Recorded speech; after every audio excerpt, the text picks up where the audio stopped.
जय Jivdani. Beauty with astrology के founder मैं कामिनी खन्ना आप सभी समझदार दर्शकों के आगे एक बार फिर एक महत्वपूर्ण चर्चा लेकर हाजिर हूं। सूर्य कुंभ राशि में प्रवेश कर रहे हैं। इसका मतलब क्या हुआ? सूर्य और शनि की युति खत्म हो रही है। सूर्य और शनि आपस में अलग हो रहे हैं। जो एक भयंकर असामाजिकता फैली हुई थी समाज में, बहुत ज्यादा मन दुखी थे। बहुत लोगों के अर्थराइटिस, स्पॉन्डिलाइटिस, हड्डियों से रिलेटेड, स्पाइन, स्कल, आंखें, दांत, इन सब चीजों से रिलेटेड परेशानियां थी। बहुत लोगों के पिता जो बीमार थे, नौकरी पेशा लोगों की नौकरियां खतरे में थीं।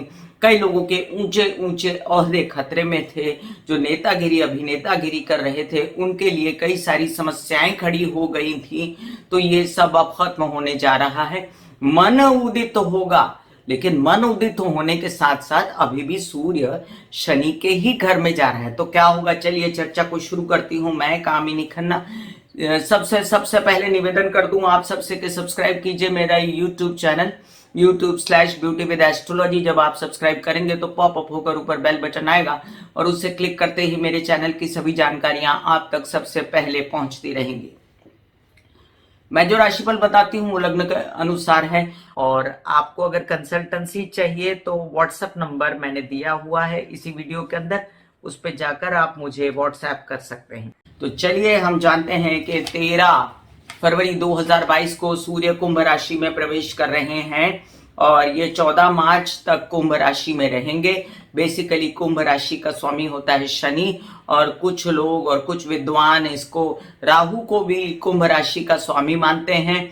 अब कुंभ राशि जो शनि की राशि है या राहु की राशि है, उधर सूर्य जाएंगे तो सूर्य उनके मित्र नहीं है, परम शत्रु हैं। पिता पुत्र होते हुए भी सूर्य शनि आपस में जो है परम शत्रु है, और सूर्य राहु ग्रस लेता है सूर्य को।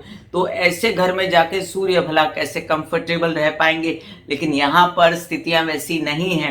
क्यों नहीं है? इसलिए नहीं है क्योंकि कुंभ राशि में बने हुए हैं गुरु, जो सूर्य के परम मित्र हैं। जो सूर्य गुरु कॉम्बिनेशन होने से ज्ञान जागता है, अध्यात्म जागता है। एक दूसरे की ये जोड़ी बहुत सारा अपने आप में उन्नति लेके आती है, और ये देखना पड़ेगा यहाँ पर के आपके लग्न के या आपके राशि के कौन से भाव में बैठे हैं ये दोनों, तो जिसकी वजह से आपका बचाव हो रहा है।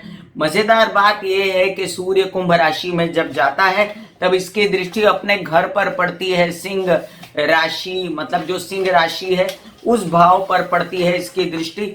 और इस वजह से एक तरफा जो बात होती है कि सूर्य कुंभ में चला गया, सूर्य शनि के राशि में चला गया, तो अनकंफर्टेबल हो गया। अंडरलाइन नहीं कर सकते हम इसको, क्योंकि दो परिस्थितियां यहां पर सूर्य को सपोर्ट कर रही हैं। एक तो सूर्य जो है वो गुरु के साथ रहेंगे, और दूसरी बात सूर्य जो है अपनी राशि पर दृष्टि डालेंगे। हालांकि सप्तम दृष्टि जो होती है सूर्य की वो नीच की दृष्टि कहलाई जाती है, लेकिन फिर भी अपने घर को कौन बिगाड़ता है। इसलिए मैं आपसे यही कहूंगी कि सूर्य का ये स्थानांतरण, सूर्य का ये राशि परिवर्तन बहुत अच्छा है बहुत लोगों के लिए। एक बात हम जान ले कि सूर्य है ग्रहों के राजा।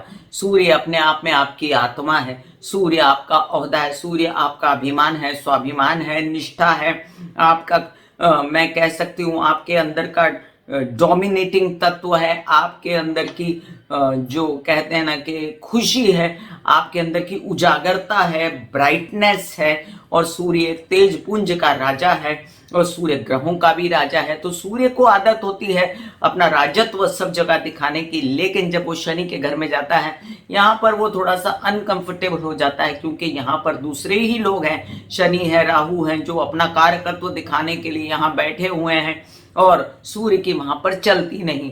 तो ऐसे में सूर्य अनकंफर्टेबल तो है, लेकिन उसकी कमान संभालने के लिए उसका परम मित्र गुरु वहां पर विराजमान है।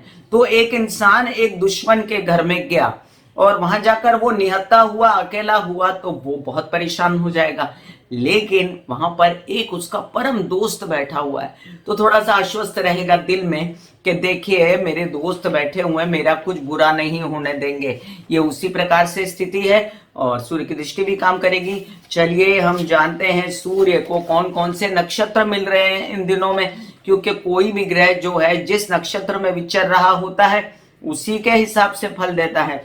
तो मोटा मोटा आप ये जान लीजिए कि सूर्य धनिष्ठा मतलब मंगल के नक्षत्र में रहते हुए तीसरे चरण में धनिष्ठा नक्षत्र के प्रवेश करेंगे ये कुंभ राशि में, और 19 फरवरी को ये शतभिषा नक्षत्र राहु के नक्षत्र में चले जाएंगे। तो अनकंफर्टेबिलिटी की जो स्थिति है वो पहले जितनी नहीं है, फिर भी है, क्योंकि राहु के नक्षत्र में जाके कुंभ राशि में सूर्य थोड़े अनकंफर्टेबल रहेंगे 4 मार्च तक। तो आप लोगों को अपनी नौकरी, आप लोगों को अपनी हड्डी, स्कल, दांत, आंख के स्पाइन, या आप लोगों को अर्थराइटिस, स्पॉन्डिलाइटिस या हड्डियों से रिलेटेड समस्याओं की, या किसी भी तरह के ओहदों की, या नेतागिरी, अभिनेतागिरी को जो संभालना है, नाम खराब नहीं होने देना है, वो 19 फरवरी से लेकर 4 मार्च तक आपको सजग रहना है। ऐसे कामों में, सरकारी दरबारी दफ्तरों में अगर आपके कोई काम अटके हुए तो पेपरबाजी वगैरह के लिए सजग रहें। अब देखिए कि इसके बाद 4 मार्च को ये गुरु के नक्षत्र में चला जाएगा, तो 4 मार्च से लेकर 13 मार्च तक स्थितियां बेहतरीन रहेंगी सूर्य के लिए। आपने जो भी खोया था आप फिर से पाएंगे, और आपके कारकत्व के हिसाब से, क्योंकि सूर्य आपके लिए कारक है या मारक है, सूर्य कौन से भाव का स्वामी है, उस कुंडली में साथ में आपके साथ सूर्य के साथ कौन बैठा है, सूर्य पर किसकी दृष्टि है, सब जानना बहुत जरूरी है। चलिए अब हम फिर भी मोटा और वाइड और वेग एस्पेक्ट शुरू करते हैं मेष से लेके मीन राशि पर। संक्षेप में क्या प्रभाव पड़ रहा है सूर्य का कुंभ राशि में जाकर। मेष राशि, सूर्य के कुंभ में प्रवेश करने से अब सरकारी दरबारी कामों में जो व्यत्यय आ रहे थे उनके लिए भाग दौड़ बहुत होगी, और उनके लिए आपको कोर्ट केसेस वगैरह अगर आपने किए हैं या हुए हैं, या आपके कोई ऐसे विवाद हैं पैतृक संपत्ति से रिलेटेड, या कोई कागज पत्तर फंसा हुआ है, तो खूब सारी भागदौड़ होने के बावजूद आपके बच्चों से मदद से, आपके बुद्धिमानी के मदद से, आपकी अच्छी अच्छी जो पहचान है उसकी मदद से, आपके भाई बहनों की मदद से, बड़े भाई बहनों की, आपका ये काम हो जाएगा। अब इसी तरीके से इन्हीं लोगों की मदद से आपका पैसा भी आ सकता है, इन्हीं लोगों की मदद से आपका व्यवसाय भी बढ़ सकता है, आपका तेज बढ़ सकता है, आपकी बुद्धि तीक्ष्ण हो सकती है, आपकी पढ़ाई अध्ययन अच्छा हो सकता है, उच्च कोटि की मित्रताएं हो सकती हैं आपकी, और आप एन के प्रकारेण आप सक्षम रहेंगे कि आप अपनी प्रॉब्लम को संभाल लो, भले बच्चों की प्रॉब्लम हो, आपकी प्रॉब्लम हो, आप संभाल लेंगे। वृषभ राशि, आपके लिए अब ये सूर्य की जो स्थिति है, ये चतुर्थ पर जो दृष्टि है उसकी, तो घर परिवार से रिलेटेड कोई समस्याएं हैं, प्रॉपर्टी से रिलेटेड आपको कोई ऐसी समस्या है जिसमें वाहन है, जिसमें आपके हेल्पर शामिल है, स्टाफ शामिल है, या तबीयत खराब थी किसी भी प्रकार से, जो जो एस्पेक्ट मैंने बताए हैं उसमें काफी रिलैक्सेशन देगा। और नौकरी पेशा लोगों के लिए नौकरी आधी अधूरी खोलेगा, मतलब आपको संदेशा मिला के नौकरी लग रही, लेकिन ये महीना भर आपकी भाग दौड़ रहेगी उसी नौकरी को प्राप्त करने के लिए। आगे चल के आपको ये नौकरी दिलवाएगा, लेकिन अभी फिलहाल आपको जो नौकरी मिल रही है वो ले लो, बिल्कुल भी मना मत करो। आगे चल के इसी नौकरी की स्थितियां बहुत अच्छी होंगी। याद रखें, आपके नेतागिरी अभिनेतागिरी में दशम स्थान का सूर्य आपको अच्छा फायदा देगा। आपकी मनस्थिति जो है वो बुझते बुझते भी उजागर करेगा। जो डेट मैंने बताई शुरुआत में आपको कि इस डेट पर राहु के नक्षत्र में रहेगा, उस समय अपनी इमेज को संभाल के रखिएगा। पिता से आंशिक सफलता और सहयोग रहेगा आपको, और उनकी तबीयत का भी आपको डेट वाइज ध्यान रखना पड़ेगा, जो मैंने राहु का नक्षत्र बताया है। आपको सूर्य के उपाय नहीं करने हैं, इसलिए आप सूर्य के उपाय न करते हुए कंटिन्यू रहिए जैसे हैं। मिथुन राशि, आपके लिए ना सूर्य के उपाय करने हैं ना शनि के उपाय, लेकिन सूर्य आपके अंदर की पराक्रम को, उत्साह को उजागर करेगा, आपके अंदर की हिम्मत को उजागर करेगा, छोटे भाई बहनों से आपके रिलेशन अच्छे करेगा, आपकी यात्राएं खुल सकती हैं, आप घूमने फिरने जा सकते हैं। आपके कई सारे जो काम पेंडिंग थे, सरकारी दरबारी कुछ ऐसे काम थे जो बड़े भाई बहनों के साथ थे, जो यात्राओं में होने वाले थे, जो आपके अध्ययन पढ़ाई से रिलेटेड थे, व्यवसाय से रिलेटेड थे, वो सब हो जाएंगे। लेकिन 75%, बाकी 25% जो है शनि भी अपना कमाल दिखा के रहेंगे, तो भाग दौड़ बहुत हो सकती है, लेकिन आपके काम होते नजर आते हैं मुझे इस मंथ नहीं तो नेक्स्ट मंथ।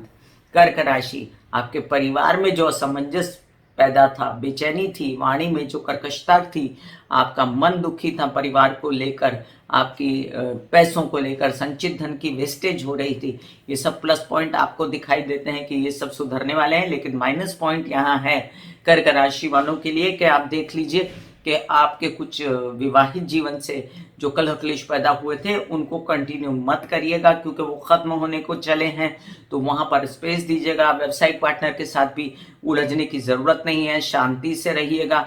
तबीयत अगर खराब होती है, डिस्क, स्पाइन, आंखें, दांत, अर्थराइटिस, स्पॉन्डिलाइटिस, सिर दर्द, माइग्रेन, इसी तरह के कोई चीजें, दर्दें होती जो हड्डियों की, उन सबसे बचने के लिए आप सूर्य की आराधना कर सकते हैं, सूर्य के उपाय कर सकते हैं, गायत्री के जाप कर सकते हैं, सूर्य को जल चढ़ा सकते हैं, आदित्य हृदय स्तोत्र के पाठ पढ़ सकते हैं। सिंह राशि, आपका लग्नेश है, सूर्य सन्मुख आएगा और आपको देखेगा तो अंदर उजागरता पैदा होगी, आपके अंदर की हिम्मत जागेगी, हौसला जगेगा। जो इतने दिनों से आप उदास हो गए थे, सूर्य शनि युति चल रही थी, विरोधी उठ खड़े हुए, कर्जे हो गए थे, अब चुकाने की बात कीजिए। व्यवसायिक सपोर्ट और विवाहित जीवन का सपोर्ट आंशिक रूप से रहेगा, पूरा नहीं रहेगा, और न रहते हुए भी आपको गुरु का सपोर्ट है, इस वजह से आपकी बुद्धिमानी से ये काम बनने वाले हैं। आपको बच्चों के सपोर्ट मिल सकते हैं, आपकी जो अपनी डिसीजंस हैं, निर्णय हैं, उनसे आपके काम व्यवसाय के बनेंगे। कन्या राशि, आपके लिए अब देखिए कि ये स्थिति ऐसी पैदा होती है, विदेश रिलेटेड काम और प्रेम संबंधों में आपको फायदा होगा। आपके विरोधी उठ खड़े होते हैं, लेकिन सूर्य जो षष्ठ स्थान में आता है उसका फल अच्छा ही होता है, तो आपके काम काज बनने वाले हैं। आप एक बात याद रखिए, कुछ ऐसे काम है जो फटाफट निपटाने हैं, लोन्स वगैरह से रिलेटेड, तो निपटा डालिए। बैंकिंग रिलेटेड काम भी निपटा डालिए। कुछ ऐसे काम है जो आपके मामा पक्ष के साथ मिलकर, ननिहाल पक्ष के साथ मिलकर करने हैं, तो वो भी निपटाइए। और कुछ ऐसे काम है जो तबीयत खराब के लिए डायग्नोज वगैरह करना था, तो वो भी करिए। आपको सूर्य यहाँ पर मदद करेगा और आपके कई काम निपट जाएंगे, खर्चे भी कंट्रोल में आएंगे। तुला राशि, आपके लिए मैं कहूं कि सूर्य का स्थानांतरण जो है आपको थोड़ा सा बेचैन करने वाला है। मानसिक अशांति पहले जितनी थी अब नहीं रहेगी, लेकिन अभी भी पूरी खत्म नहीं हुई है। फिर भी जो गुरु और सूर्य जो दोनों हैं वो आपके कारक ग्रह नहीं है, इसलिए आप बहुत ज्यादा शांत नहीं हो, आपको बेचैनी है। धन का अभाव था वो पूरा हो जाएगा, ये प्लस पॉइंट है। और फिर भी आप अपनी बड़े भाई बहनों की मदद से, ताया चाचा की मदद से, बड़े जो घर में बुजुर्ग हैं उनकी मदद से अपने कामों को और अपने पैसों को, अध्ययन पढ़ाई को संभाल पाओगे। बिल्कुल नेगेटिविटी कांटा मारने वाली बात नहीं है यहाँ पर। फिर भी आप आश्वस्त रहोगे, थोड़ा बहुत आपको बेचैनी तो होगी इन सब बातों को लेकर, ये किन प्रकार आप अपना सब कुछ पूरा करने की कोशिश करोगे। मित्रताओं में संभाल के रहिएगा, कोई आपको धोखा ना दे। वृश्चिक राशि, आपके चतुर्थ भाव में आके बैठेंगे सूर्य, जो कि बहुत ही मजेदार स्थिति तो नहीं, लेकिन आपके कई सारे ऐसे काम, सरकारी दफ्तरों में अटके हुए कागज पत्तर वो निकाल देगा। आपके कई काम जो पब्लिक से रिलेटेड है वो बना सकता है। आपके कई काम जो पिता के साथ मिलकर होने थे वो बना सकता है। आपकी कोई नौकरी वगैरह लगनी थी, आप आवेदन भरिए, आपकी नौकरी लग सकती है। ऊंचाई पर जाना है तो बातें हो सकती हैं, लेकिन यहाँ पर माता की तबीयत खराब हो सकती है, सुख सुविधा में कमी आ सकती है, वाहन बार बार बिगड़ सकता है। तबीयत संभालने के लिए आप कर सकते हैं सूर्य की आराधना, आदित्य हृदय स्तोत्र के पाठ, सूर्य को जल चढ़ाना और गायत्री के जाप करना। धनु राशि, आपके लिए देखिए कि तृतीय भाव में सूर्य आए, बहुत ही अच्छा फल देंगे आपको। आपके काम बनेंगे, हिम्मत हौसला बढ़ेगा। कुछ न कुछ आपके ऐसे काम जिसमें बड़े भाई बहन इन्वॉल्व, यात्राएं इन्वॉल्व, कुछ ऐसे काम जिसमें आपके भाग्योदयकारी संदेश है। मैं हमेशा भाग्योदयकारी संदेश बोलती हूँ, उसका मतलब है आपको जो ऑफर्स आ रही थी कि ये काम हो रहा, और बीच बीच में आप राह तक रहे थे कि वो काम हुआ नहीं, वो अब होगा। आपके कई ऐसे काम हैं जिसमें हिम्मत से आगे बढ़ना है। आपका हौसला पराक्रम बढ़ाने के लिए प्लीज आप सूर्य की आराधना करें, गायत्री के निरंतर जाप करें, सूर्य की रोशनी में बैठ के आप ओम बोलें या गायत्री के जाप करें, और छोटे भाई बहनों के साथ बना के रखें, बिगाड़े ना किसी भी तरीके से। आपको अपनी घर में कलह क्लेश नहीं करना है। मकर राशि, आपके विरोधी ग्रह हैं सूर्य, और कुंभ में आकर आपको बेचैनी देते हैं, पैसों से रिलेटेड, परिवार से रिलेटेड आपको बेचैनी देते हैं, धन, संचित धन से रिलेटेड, तबीयत ठीक कर देते हैं, आप व्यवसायिक पार्टनर के साथ बना देते हैं। तो जो लंबे समय में पैसा आने वाला है उसकी सोचिए। अब तो फिलहाल जो पैसा आपका खराब हो रहा है, बर्बाद हो रहा है, उसको बचा के रखिए, अपने वाणी में ओज रखिए, वाणी मत बिगाड़िए, कर्कश मत हो जाइए, घमंडी मत हो जाइए। अपने बोलने चालने के बिजनेस में अगर कमतरता आई है तो थोड़ा सा शांत रहिए। आपको सूर्य की उपासना नहीं करनी है, आप कर सकते हैं उपासना शिव जी की या माँ काली की। कुंभ राशि, आपके विपरीत ग्रह हैं, आपके मित्र नहीं है सूर्य, और लग्न में आके बैठेंगे, तो ऐसे समय पे आपके विवाहित जीवन से सपोर्ट या आपके पार्टनर से सपोर्ट, व्यवसायिक पार्टनर से ले लेंगे तो अच्छा है। सूर्य की आराधना तो आपको करनी नहीं है, तो आप काली के या कृष्ण के जाप करते हैं तो आपके लिए अच्छा है। प्रैक्टिकल रहिए आप, क्योंकि आप थोड़े से बेचैन हो सकते हैं। आपको ये दिमाग में ऐसा न छा जाए कि विवाहित जीवन में ठीक नहीं चल रहा और आप उनकी ओर से ज्यादा बेचैन हैं। ये सब स्थितियां जो होती हैं ये टाइमिंग है, और शतभिषा नक्षत्र में जब सूर्य जाएगा तभी के लिए है। बाकी आगे पीछे स्थितियां आपकी संभली रहेंगी, तो बेचैनी में कोई डिसीजन लेने की जरूरत नहीं है। और अपनी तबीयत, हड्डी, स्कल, दांत, आंखें, स्पाइन, अर्थराइटिस, स्पॉन्डिलाइटिस, इन सब चीजों से अपनी तबीयत बचा के रखिएगा। इसके लिए निरंतर एक्सरसाइज, मेडिटेशन, योग करना आपके लिए अच्छा रहेगा। मीन राशि, अब देखिए कि सूर्य आपके द्वादश भाव में आए और वहां गुरु बैठा है, तो आपके कई सारे काम जो विदेशों में अटके हुए हैं उसके लिए अब आपको ज्यादा चिंता हो गई। अब आपको चिंता हो गई कि लोन लेने हैं, ये करना है, वो करना है, कामों को निपटाना है। निपटाइए, आपके लोन वोन तो मिल रहे हैं आपको, बैंकिंग रिलेटेड काम भी हो रहे हैं आपके, कुछ ऐसे काम भी हो रहे हैं जिसमें आपको सहयोग मिलने वाला है अपने माँ के परिवार से। लेकिन आप इतना समझ लीजिए कि ये जो स्थिति है ये आपको अनुकूल इतनी नहीं है, आपको थोड़ी बेचैन करने वाली है, और इसमें खर्चे इन्वॉल्व हैं। ज्यादा अंधाधुंध खर्चे ना हो जाए, इसका ध्यान रखिएगा। आने वाले दिनों में बहुत अच्छा समय आने वाला है, इसलिए अभी ये समय काटने की शांति से जरूरत है। ना हो तो आप सूर्य की आराधना करें, गायत्री के जाप करें, जल चढ़ाएं सूर्य को, सूर्य की रोशनी में बैठें, आपके लिए अच्छा है। और आपको किसी प्रकार से भी अपने प्रेम संबंध नहीं बिगाड़ने हैं, स्पेस दे दीजिए, शांति कर लीजिए, थोड़ा सा कॉल मत करिए बार बार, और अपने आप में आश्वस्त रहिए कि ये थोड़े दिनों की बात है। मैं कामिनी खन्ना बता रही थी सूर्य के कुंभ राशि में प्रवेश करने से क्या असर होगा सभी राशि वालों पर। पॉजिटिव रहना चाहिए दिमाग से, इंसान को विचारों से। ये सब ग्रह बदलते ही रहते हैं, घटनाएं होती ही रहती हैं। हम अपनी जगह पर कृष्ण की, मेरे लल्ला की अगर बात समझें कि कर्म करें और फल की इच्छा भगवान पर छोड़ दें और शांति से सो जाएं, तो भी जी सकते हैं। God bless you, take care and good bye. God bless you, take care and good bye. एक बार फिर कहती हूँ, आज्ञा दीजिए, नमस्कार और धन्यवाद।